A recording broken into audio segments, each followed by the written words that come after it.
दोस्तों, अगर आप नहीं जानते तो आपको बता दूं कि T20 वर्ल्ड कप शुरू होने में अब 1 महीने से भी कम का समय बचा है, लेकिन मैदान पर पहली गेंद फेंकने से पहले ही एक ऐसी बगावत शुरू हो गई है जिसने आईसीसी और बीसीसीआई की रातों की नींद हराम कर दी। खबर बहुत बड़ी है और उतनी ही चौंकाने वाली भी, क्योंकि जो वर्ल्ड कप भारत की मेजबानी में चमकने वाला था, अब उसकी चमक पर बांग्लादेश की जिद ने ग्रहण लगा दिया। अब जो सबसे बड़ी अपडेट सामने आ रही है वो ये है कि लगभग 15 टीमें अब श्रीलंका की ओर रुख करने वाली हैं। यानी भारत में होने वाला ये मेगा इवेंट अब आधे से ज्यादा श्रीलंका में शिफ्ट होता नजर आ रहा है।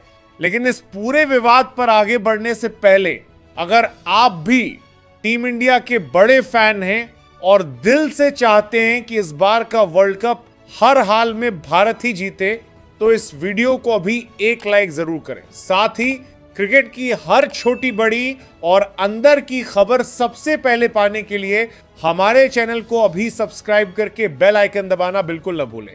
तो चलिए शुरू करते हैं ये हैरान कर देने वाली कहानी। तो दोस्तों, इस पूरी कहानी की शुरुआत तब हुई जब बांग्लादेश क्रिकेट बोर्ड ने सुरक्षा का एक ऐसा कार्ड खेला जिसने सबको हैरान कर दिया।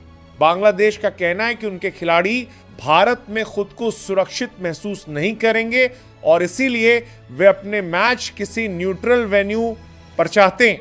हालांकि दुनिया जानती है कि भारत दुनिया के सबसे सुरक्षित देशों में से एक है, जहां खिलाड़ियों को राजकीय अतिथि जैसी सुरक्षा मिलती है। असल में इसके पीछे की कहानी कुछ और ही है। जानकार बताते हैं कि मुस्तफिजुर रहमान को आईपीएल से वापस बुलाने के समय जो तल्खी शुरू हुई थी, बांग्लादेश उसी का बदला अब आईसीसी के मंच पर ले रहा है। उन्होंने आईसीसी को यहां तक धमकी दे दी कि अगर वेन्यू नहीं बदले गए तो वे टूर्नामेंट का बॉयकॉट कर सकते हैं। जिसके बाद अब कहानी में आता है वो पेचीदा मोड़ जिसने पूरे वर्ल्ड कप का गणित ही बिगाड़ दिया। इस बार का वर्ल्ड कप अब तक का सबसे विशाल टूर्नामेंट है जिसमें 20 टीमें हिस्सा ले रही हैं। इन 20 टीमों को 4 अलग अलग ग्रुप्स में बांटा गया है। अब खेल का समीकरण देखिए, ग्रुप H में पाकिस्तान है और सुरक्षा कारणों से पाकिस्तान के मैच पहले ही श्रीलंका में तय थे। इसका मतलब यह हुआ कि ग्रुप A की बाकी 4 टीमें, जिनमें भारत, नामीबिया, नीदरलैंड्स और यूएसए शामिल हैं, उन्हें पाकिस्तान के खिलाफ खेलने के लिए श्रीलंका जाना ही होगा।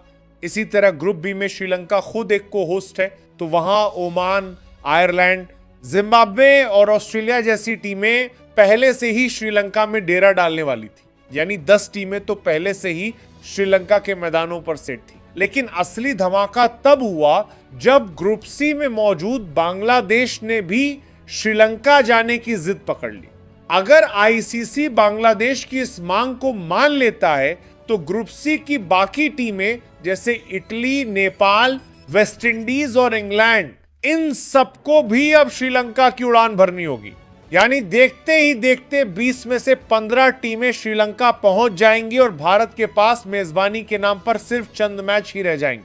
ये ना सिर्फ बीसीसीआई के लिए एक बड़ा झटका है, बल्कि उन हजारों भारतीय फैंस के लिए भी बड़ा नुकसान है जिन्होंने भारत में मैचों की उम्मीद लगा रखी थी। हालांकि इस कहानी में एक नया ट्विस्ट तब आया जब बांग्लादेश क्रिकेट बोर्ड ने अपनी ही फाइनेंस कमेटी के अध्यक्ष अमीनुल इस्लाम को पद से हटा दिया। कहा जा रहा है कि मैच शिफ्ट करने की सबसे मुखर आवाज अमीनुल इस्लाम की ही थी। सबसे बड़ा सवाल यह है कि क्या अमीनुल इस्लाम के हटने के बाद यह विवाद ठंडा पड़ेगा? बीसीसीआई और खुद आईसीसी ने गारंटी ली है कि भारत का एक एक वेन्यू बांग्लादेशी खिलाड़ियों के लिए पूरी तरह सुरक्षित है, लेकिन फिर भी राजनीति के खिलाड़ी खेल को नुकसान पहुंचाने से बाज नहीं आ रहे। अब देखना यह होगा कि क्या आईसीसी इस नाजायज मांग को खारिज करता है या फिर वर्ल्ड कप का इतिहास इस सरेंडर के लिए याद रखा जाएगा। दोस्तों, आपको क्या लगता है, क्या आईसीसी को बांग्लादेश की ये शर्तें माननी चाहिए या उन्हें साफ कह देना चाहिए कि खेल के नियम सबके लिए बराबर है? अपनी राय हमें कमेंट बॉक्स में जरूर बताएं। मिलते हैं अगले बड़े अपडेट के साथ, तब तक अपना ख्याल रखिए। धन्यवाद। जय हिंद, जय भारत।